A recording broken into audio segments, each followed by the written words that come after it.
우리 하나님 말씀 볼까요? 열왕기상 3장으로 올라갈게요. 열왕기상 3장 1절에서 15절 말씀인데 다 읽지는 않고요. 제가 말씀을 나누면서 말씀을 읽도록 하겠습니다. 저를 봐주시면 돼요. 펴놓으세요. 열왕기상 3장 1절에서 15절 말씀. 열왕기상 3장 1절에서 15절.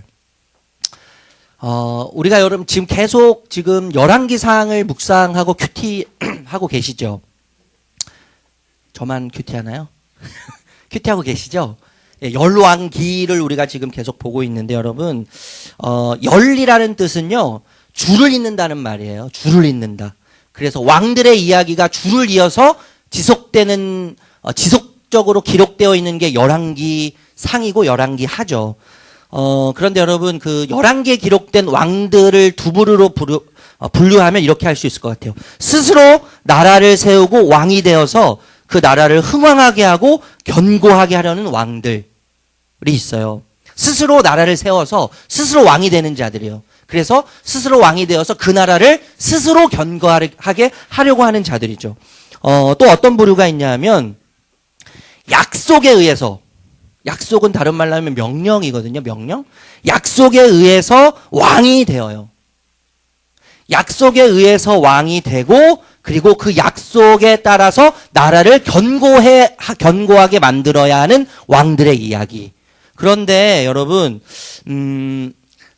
이 두 이야기, 스스로 왕이 되어서 나라를 만들고 그 나라를 견고하게 하려는 왕, 자들의 이야기와 그리고 약속과 명령에 의해서 왕이 되어서 약속과 명령에 따라서 나라를 견고하게 만드는 왕의 이 이야기 속에서 어떤 왕이 등장하냐면 약속과 명령에 의해서 왕이 되었어요. 약속과 명령에 의해서는 왕이 되었는데 그 약속을 버리고 그 명령을 버리고 자신의 힘을 구축해서 약속의 나라를 자신의 방식으로 견고하게 부흥시키려는 자기 방식대로의 길을 선택해서 그 길을 걷는 왕들의 이야기로 사실 가득한 게 열왕기 이야기라는 거예요. 분명히 하나님의 약속과 명령을 받아서 왕이 됐는데 그 방식을 포기해요. 사실 그 방식은 하나님의 약속의 방식과 명령의 방식은요, 굉장히 불완전하게 느껴질 때가 너무나 많아요.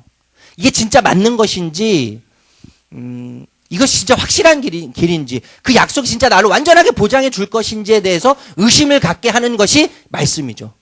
약속이죠. 그리고 명령이거든요.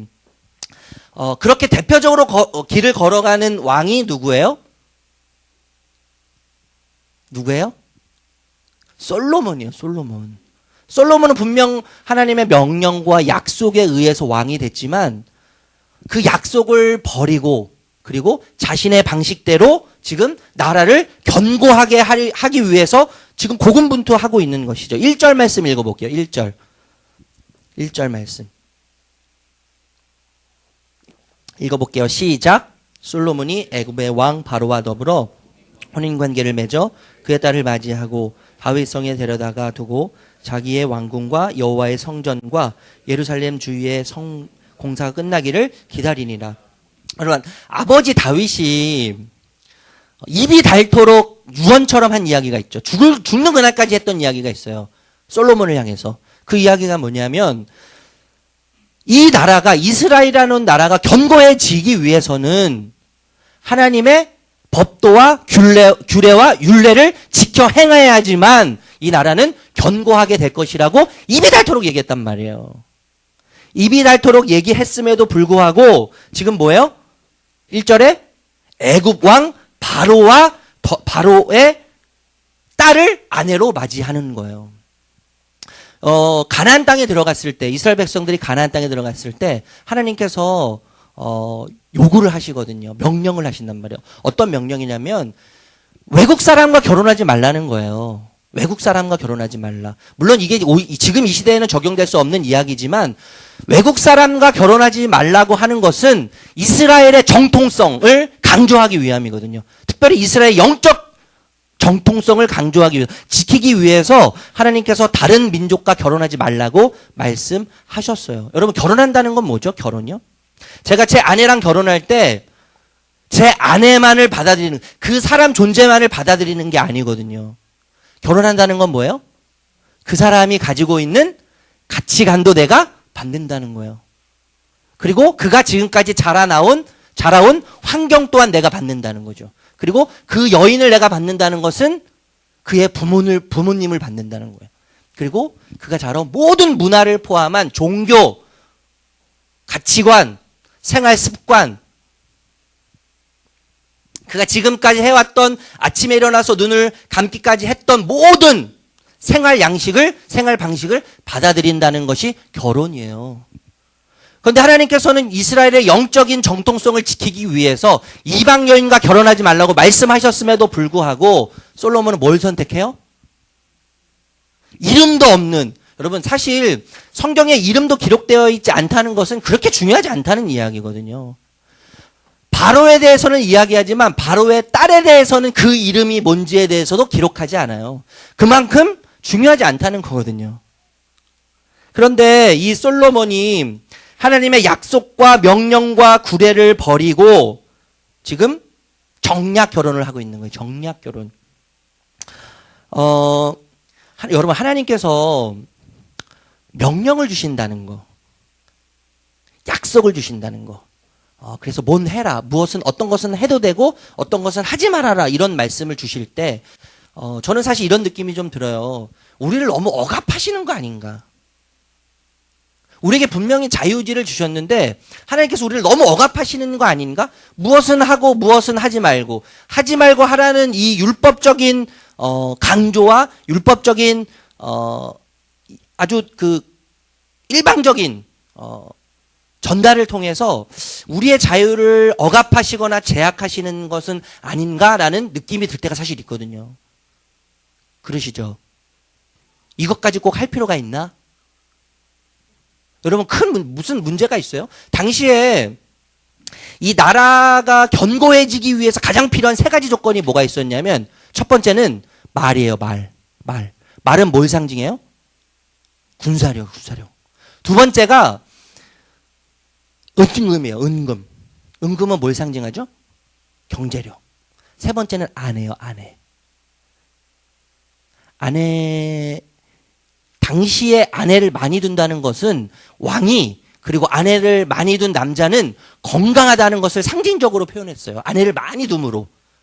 당시에 여러분 한 나라가 건국되고 그 나라를 견고하게 하기 위해서는 자신 그 나라의 군사력이 얼마나 강력한지, 그리고 자신의 건강, 정력이 얼마나 센지, 그리고 자신의 경제력이 얼마나 강한지를 주변 나라들에게 알려야 되거든요.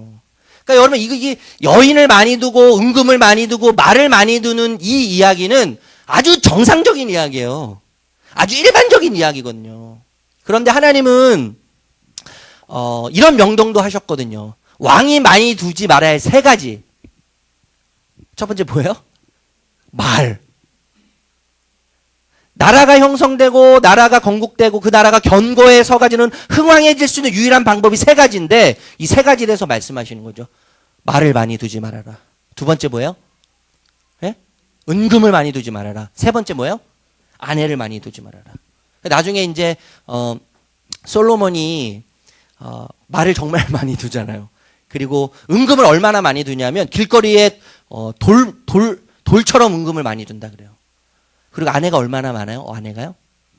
아내가 첩이 몇 명이요?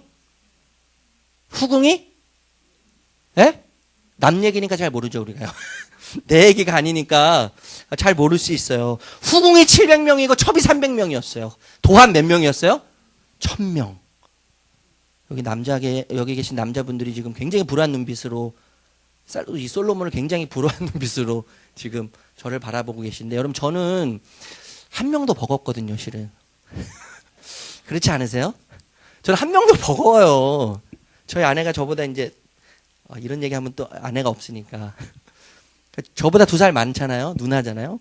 근데 참 버거워요. 사실 한 명도 버거울 때가 많은데 이제 솔로몬이 그렇게 많은 후궁을 두고 첩을 둠으로 자신이 얼마나 정력적으로 강한지를 지금 이야기하는 거예요.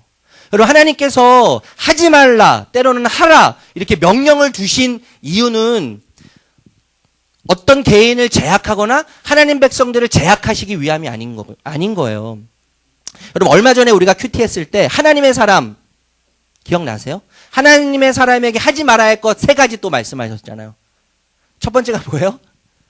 예? 먹지도 말고 마시지도 말고, 그리고 뭐요? 왔던 길로 다시 돌아가지도 말라거든요. 이거 얼마나 불합리한 이야기예요. 거리를 계산해 보니까요, 베델에서 예루살렘까지 20km예요. 20km의 길을 가는데 보통 성인이 빨리 걸으면 4km 정도 걷는다고 하잖아요. 4km? 4km 정도 빨리 걸으면 4km인데요. 20km이기 때문에 몇 시간을 가요? 5시간을 가는 거예요. 5시간을 가면 중간에 쉬었다가 가면 6시간 정도 가는 거죠. 아침에 일찍 새벽에 출발하면 베델에 갔다가 하나님께서 명령하신 그 명령대로 왕에게 전하고 다시 예루살렘으로 돌아오면 하루 종일 걸리는 시간이죠. 하루 종일. 왔던 길로도 돌아가지 말래요. 목이 마르고 배가 고픈 그 상황에서 하나님은 그들과 함께 먹지도 말고 마시지도 말고 왔던 길로 돌아가지도 말라 라고 말씀하시죠. 여러분, 에덴 동산에 하나님께서 선악을 알게 하는 나무를 만들어 놓으시고 거기서 나오는 열매를 먹지 말라고 하시죠. 하나님이 진짜 참 알 수도 이해를 못할 때가 너무나 많거든요. 하나님에 대해서요. 참 하나님 구차하시고 참 쫀쫀하신 것 같을 때가 있어요. 먹지 말 것을 왜 만들어 놓냐 이 말이에요. 아니, 먹지 말라고 하실 것을 왜 만들어 놓으셨어요, 하나님요? 왜 만들어 놓으셔서 먹지 말라고 하시면서 호기심을 갖게 하냔 말이죠. 참 짓궂으시지 않으세요, 하나님이요? 먹지 말라고 하실 바에 아라를 만들어 놓지를 마시지. 뭐하러 만들어 놓고 먹지도 말라고 하신 이유는 뭘까요? 여러분, 저는 이렇게 생각해요. 하나님의 명령, 하라고 때로는 하지 말라고 하시는 하나님의 명령은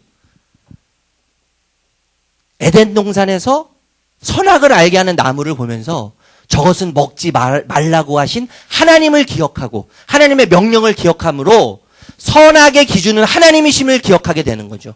선악을 알게 하는 선악의 기준은 하나님이시고 그 하나님 앞에 서 있는 내가 누구인지, 존재론적으로 내가 어떤 존재론적 의미를 담고 있는지를 기억하게 하는 도구인 거예요.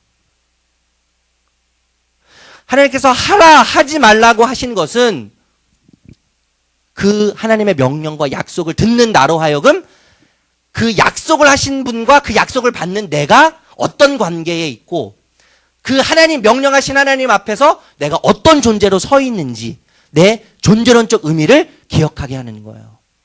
뿐만 아니라 그 명령을 듣고 약속을 들음으로 인해서 나라는 존재가 무엇을 위해서 살아가야 하는지 목적의식을 기억하게 하는 하나님의 장치인 거예요. 장치.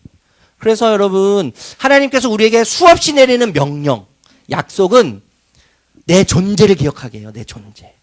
내가 어떤 존재인가.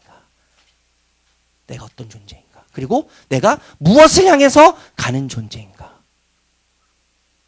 를 기억하게 하는 것이죠. 여러분, 이 솔로몬이요, 분명히 약속에 의해서 왕이 됐는데 이 약속과 명령을 버리고 자신의 방식을 선택해서 정략 결혼을 하고 산당 문화를 만들어요. 3절 읽어볼까요? 3절 읽어볼게요. 시작.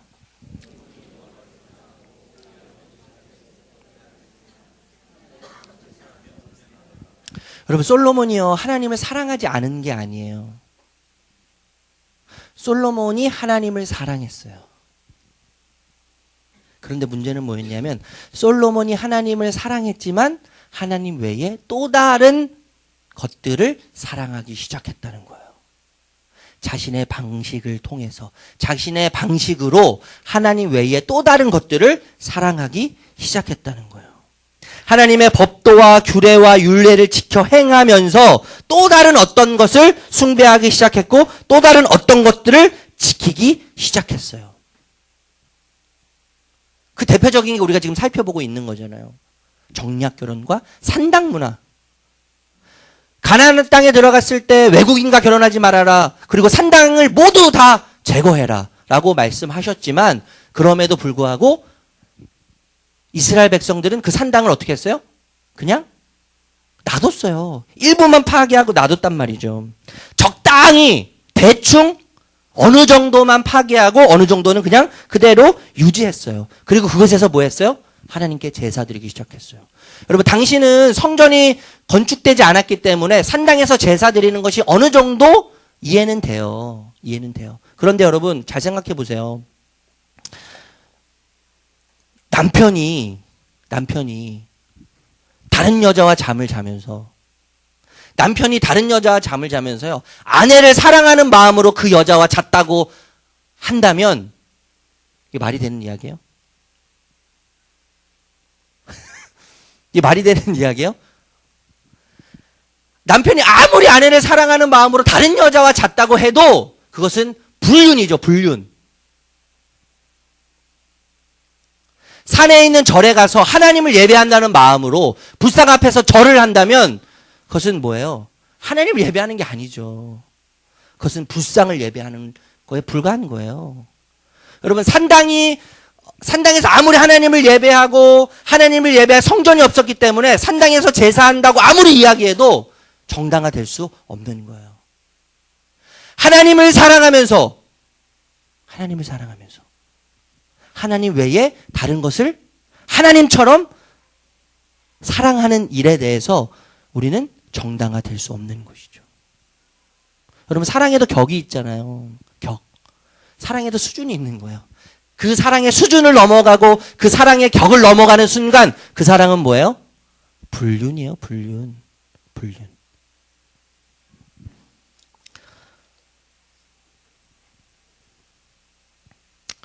여러분, 그런데 저는 그래요. 우리가 하나님을 사랑하면서 얼마나 다른 많은 것들을 하나님처럼 사랑할 수 있는 자들이에요. 그렇지 않으세요? 하나님을 사랑한다고 그렇게 우리가 섬기고 기도하고 봉사하고 물질을 드리지만 여러분, 그것이 우리를 장님으로 만들어서 마치 진짜 하나님을 사랑하는 것처럼 우리의 영을 어둡게 만들고 우리의 눈을 어둡게 만들어서 하나님을 사랑하는 것처럼 착각하게 해서 또 다른 어떤 것들을 사랑하도록 얼마든지 만들 수 있는 것이, 이것이 뭐예요, 여러분? 산당에서 제사하는 것과 똑같은 거예요. 여러분, 저는 하나님의 거룩한 빛이 우리를 이 시간 비추는 시간이 되었으면 좋겠습니다. 비추는 시간. 거룩한 주님의 빛이 우리를 비춰서 우리 안에 있는 거짓됨과 우리 안에 있는 추함과 우리 안에 있는 천박함이 드러나기를 주님의 이름으로 축복합니다. 근데 그게 살 길이잖아요. 그게 살 길이에요. 사실 여러분, 그래서 제가 오늘 나누고 싶은 말씀은, 더 집중적으로 좀 나누고 싶은 말씀은 솔로몬의 고백이에요. 솔로몬의 고백. 이 산당에서 어쨌든 제사를 드리는 가운데 하나님께서 솔로몬에게 나타나세요. 솔로몬에게요. 솔로몬에 나타나셔서 물어보시죠. 솔로몬아, 네 소원이 뭐냐, 다 들어줄 깨. 하나님께서 꿈에 나타나신 거예요. 꿈에 나타나셔서 솔로몬의 소원을 물어보시는 거죠. 솔로몬에게 꿈을 물어보실 때, 여러분, 만약에요, 저와 여러분의 꿈속에 하나님이 나타나셔서 물어보신다면 뭐라고 답하시겠어요? 생각만 해도 흥분되죠. 제가 신학교 다닐 때 저는 정말 장담했어요. 하나님, 저는 믿음의 사람이 되고 싶습니다. 신학교 다닐 때요. 그래서 만약 지금 하나님께서 제 꿈에 나타나셔서 오늘 예배 마치고 돌아가서 잠이 들었는데 하나님께서 꿈에 나타나서 상민아, 네 소원이 뭐냐? 네가 진짜 원하는 게 뭐냐? 내가 다 들어줄 테니까 하나만 이야기해라. 라고 하신다면 믿음의 사람이라고 말할 자신이 없어요. 사실이요. 갖고 싶은 게, 또 되고 싶은 게, 이루고 싶은 게 너무나 많아요. 너무나 많아요. 어쨌든 여러분, 하나님께서 솔로몬에게 나타나셔서 질문을 하시는데 솔로몬의 대답은 두 가지로 요약할 수 있잖아요. 첫 번째는 고백이에요. 고백. 그리고 두 번째는 요청이에요. 첫 번째 고백, 어떤 고백을 하면 7절 말씀을 읽어볼까요? 7절. 7절 말씀 읽어볼게요. 7절 시작. 나의 하나님 여호와여 주께서 종으로 종의 아버지 다윗을 대신하여 왕이 되게 하셨사오나 종은 작은 아이라 출입할 줄을 알지 못하고. 하나님께서 꿈에 나타나셔서 요 솔로몬에게 내 소원이 무엇이냐라고 물어보셨을 때 솔로몬이 요청을 하기 전에 그는 먼저 고백을 하나님께 드리는데 그 고백이 뭐예요? 나는 작은 아이라. 이렇게 고백해요. 여러분, 아이는 원래 작아요. 아이는 원래 작음에도 불구하고 솔로몬이 뭐라고 고백해요? 나는 아이인데 어떤 아이예요? 작은 아이라고 고백하는 거예요. 작은 아이, 나는 작은 아이입니다. 저는요, 이 말씀이, 이 고백이 피조물이 절대자를 향한 최고의 프로포즈라고 생각이 들어요. 여러분 생각해 보세요. 솔로몬은 그 당시 어떤 존재였죠? 이스라엘이라고 하는 나라의 왕이었어요. 사람을 죽일 수도 있고 살릴 수도 있는 왕.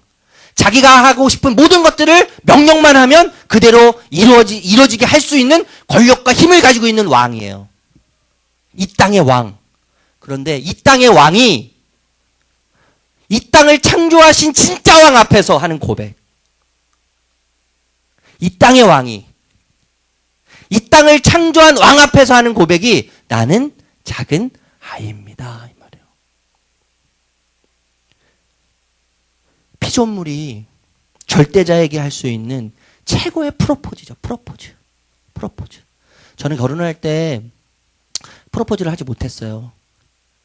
아내가 얼마 전까지 당신은 왜 프로포즈를 나한테 안 하냐고 가끔 저한테 꾸사리를 줘요. 나는 언제 프로포즈 받냐고요. 여기 프로포즈 못 하신 분 계시나요? 자랑입니다. 저기서 한 분이 손을 드셔서 늦지 말고 하세요 꼭. 저는 이제 프로포즈를 못 해가지고 아내한테 이제 꾸사리 아닌 꾸사리를 많이 먹는. 제가 10월에 이제 부부 세미나를 행복한 부부 세미나를 가게 됐는데 거기서 이제 제가 프로포즈를 했어요. 프로포즈를 하는데 한 25가정 정도 부부가 이렇게 모였는데 한 50명이 모였는데 그 사회자가 그렇게 이야기하는 거예요. 혹시 아내를 향해서 프로포즈 하실 분 나오십시오. 제가 얼마나 또 늘 이렇게 자신감이 넘치고 제가 얼마나 당당해요. 제가 손을 번쩍 들고 저희 아내 손을 붙잡고 그 앞으로 나갔어요. 제가 이렇게 고백했죠. 제 핸드폰에는 늘 제 아내 그 이름이 뭐라고 적혀 있냐면요. 4살 내 뼈예요. 4살 내 뼈. 잘했죠. 4살 내 뼈 최은진. 저희 아내는 저를 하늘이라고 불러요. 그래서 이제 핸드폰에 보면 하늘 이렇게 써 있는데 제가 무릎을 꿇고 제 아내한테 이렇게 고백했어요. 여보, 당신은 4살 내 뼈입니다. 4살 내 뼈 당신 최은지를 위해서 내 한평생을 바칠 수 있도록 다시 한번 기회를 저에게 주시겠습니까? 되게 잘했어요, 저. 어떻게 이렇게 잘했을까요? 어쩜 이렇게 멋지게 했을까요, 제가? 여러분, 프로포즈는 모두가 다 감동적이거든요. 프로포즈가 감동적인 이유는 뭐죠? 프로포즈가 어설프고, 화려한 말이 아니고, 때로는 투박하고, 때로는, 식상하고, 그쵸? 때로는 화려하지 않은 언어를 써도요, 프로포즈 자체가 아름답고, 프로포즈 자체가 고상하고 감동이 되는 이유는 뭐예요? 이 땅에 유일한 한 사람을 위한 고백이기 때문에 그런 거죠. 이 땅에 유일한 한 사람을 위한 고백이기 때문에 그 프로포즈는 너무 아름다운 거예요. 여러분, 지금 이 땅의 왕인 솔로몬이 이 땅의 주인인 하나님 앞에서 고작 이 땅의 왕인 이스라엘의 왕인 솔로몬이 이 우주의 왕 앞에서 프로포즈를 하고 있는 거예요. 유일한 왕이신, 유일한 권세자이신, 유일한 주인이신 그분을 향해서 나는 작은 아이입니다. 이렇게 고백하는 거예요. 저는 여러분 이 고백 속에 좌절과 절망과 그리고 비참함과 초라함이 느껴지지 않아요. 나는 이 땅의 왕이요. 절대자, 이 세상을 창조하신 그 창조주 왕 앞에서 고백하는, 나는 작은 아이입니다라고 하는 이 고백 속에서 초라함이나 비참함이나 절망이나 좌절이 느껴지지 않아요. 오히려 여러분 이 고백, 나는 작은 아이와 같습니다라고 하는 이 고백 속에서 여러분 저는요 절대 희망이 느껴져요. 절대 희망.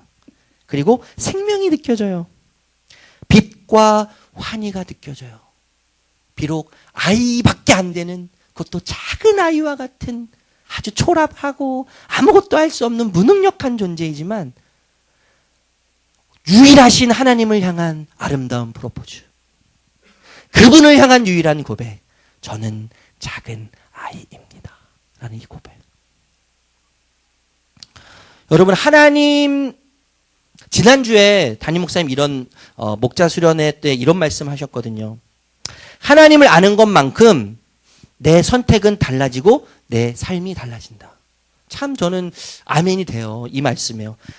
하나님을 아는 것만큼 내 선택은 달라지고 내 삶이 달라진다. 저는 이렇게 말하고 싶어요. 하나님을 아는 것만큼 내 자신을 바라보고 내 자신을 이해하는 관점은 달라진다.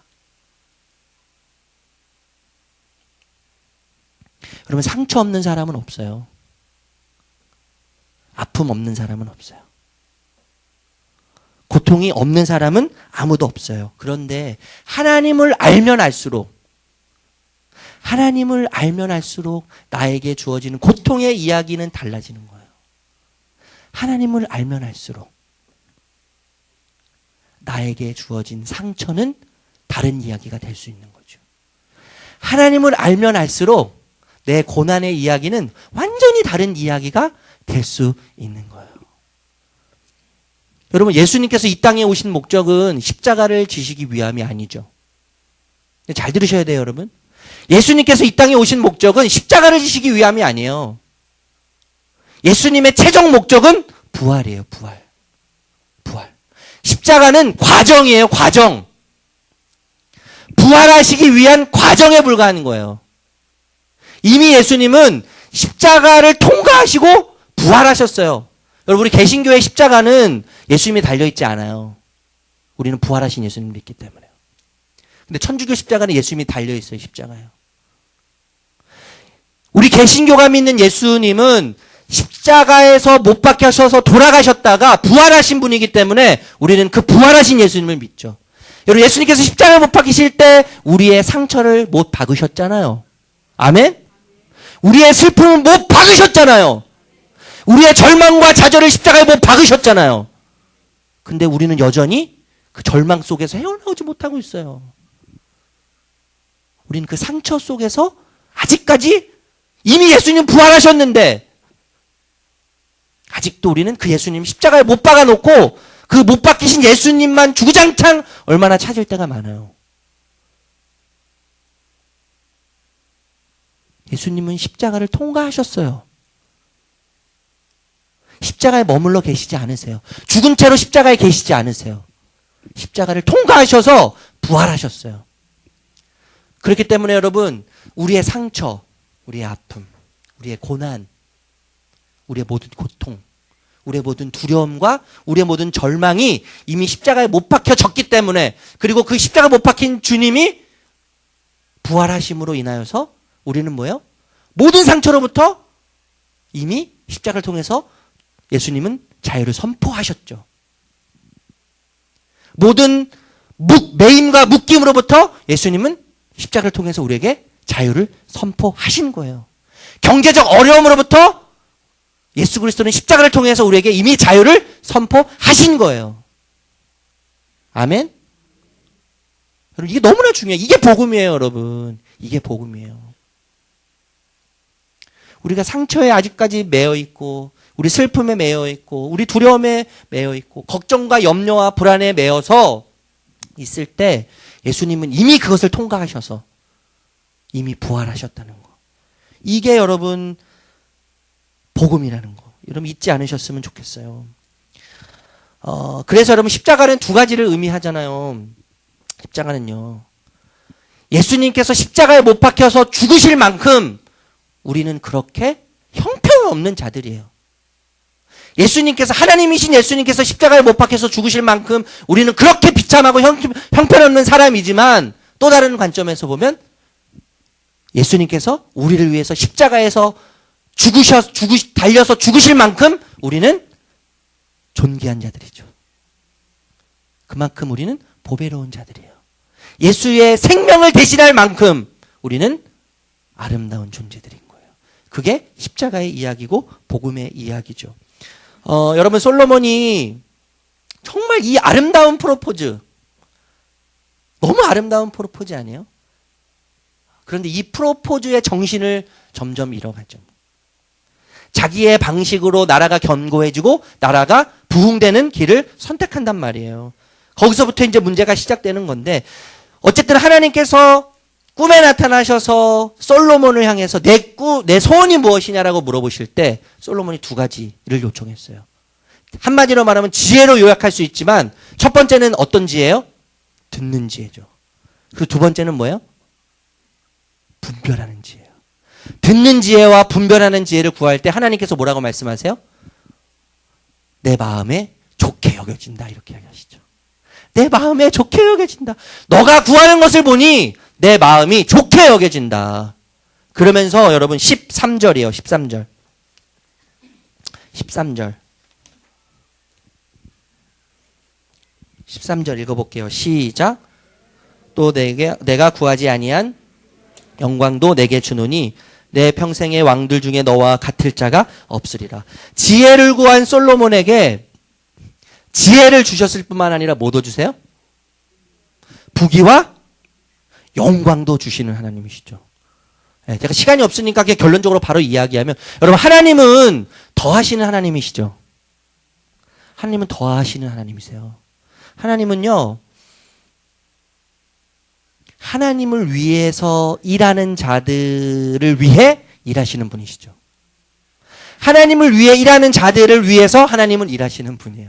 아니, 어쩌면요, 우리가 하나님을 위해서 일하지 않아도 하나님은 우리를 위해서 지속적으로 일하고 계세요.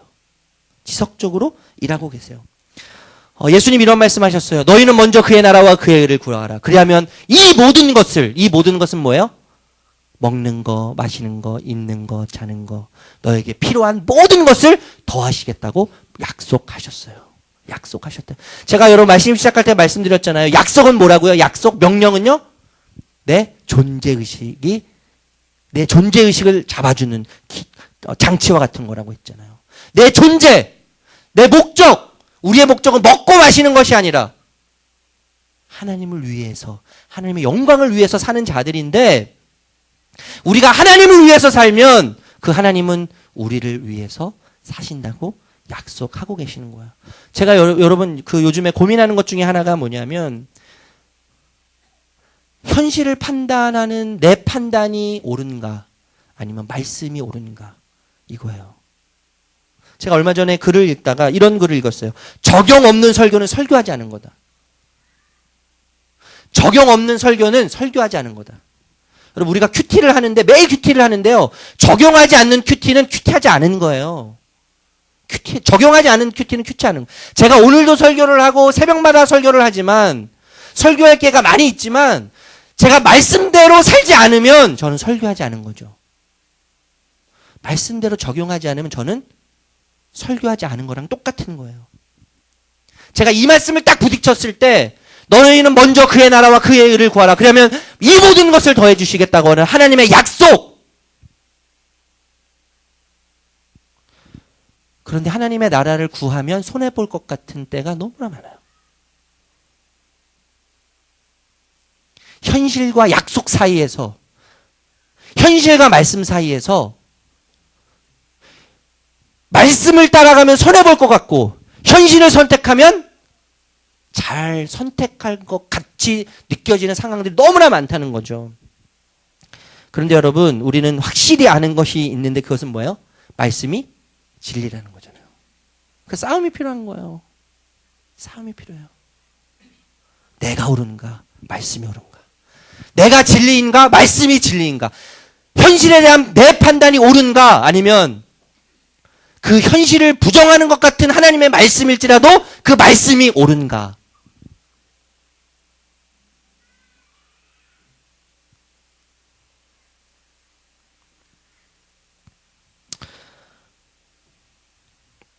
우리의 우선순위를 하나님께 두면, 우리가 하나님을 위해서 살면 하나님은 우리를 위해 일하세요.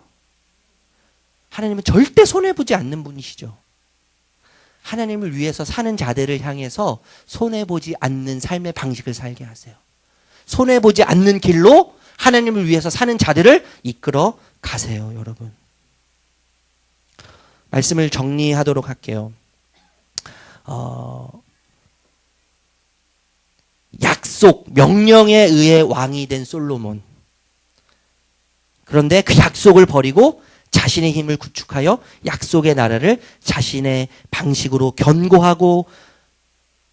견고하게 부흥시키려는 자기 방식대로의 길을 선택한 솔로몬. 그리고 그 길을 걷는 솔로몬. 여러분, 왕이 두지 말아야 할 것들. 정략 결혼. 그쵸? 그러나 그 모든 것을 버리고 무시하고 그는 그의 길을 걸어가기 시작했어요. 여러분, 하나님의 나라는 하나님의 약속으로부터 시작됐기 때문에, 또 그 하나님의 약속은 하나님이 왕이심을 끊임없이 이야기하는 약속이기 때문에, 세상에서의 나라는 말과 은금과 많은 아내를 둠으로 자신을 자랑하고 드러내고 힘을 축적함으로 나라를 유지하는 방식이 나라가 견고해질 수 있는 방식이고, 그리고 나라가 부흥하는 방식이지만, 하나님의 나라는 약속의 나라이기 때문에 하나님이 말이 되셔야 되는 거예요. 말, 군사력이 되셔야 되는 거예요. 하나님의 나라는 하나님이 은금이 되셔야 되는 거예요. 하나님의 나라는 하나님이 아내가 되셔야 되는 거예요. 여러분, 예수님 이런 말씀하셨어요. 나의 양식은 나를 보낸 신이의 뜻을 행하는 것이고 그의 일을 이루는 것이다. 그럼 양식은 뭐예요? 양식은 그 양식을 먹는 자로 하여금 힘이 되는 거죠. 에너지가 되는 거예요. 에너지가 되게 해요. 하나님은 우리를 하나님의 백성으로 부르시면서 거룩한 하나님의 나라로 부르셨어요. 여러분, 우리가 안전하게 되는 유일한 방식, 내 삶이 더 견고해지는 유일한 방식은 하나님을 나의 말로 삼는 거죠. 하나님을 나의 은금으로 삼는 거예요.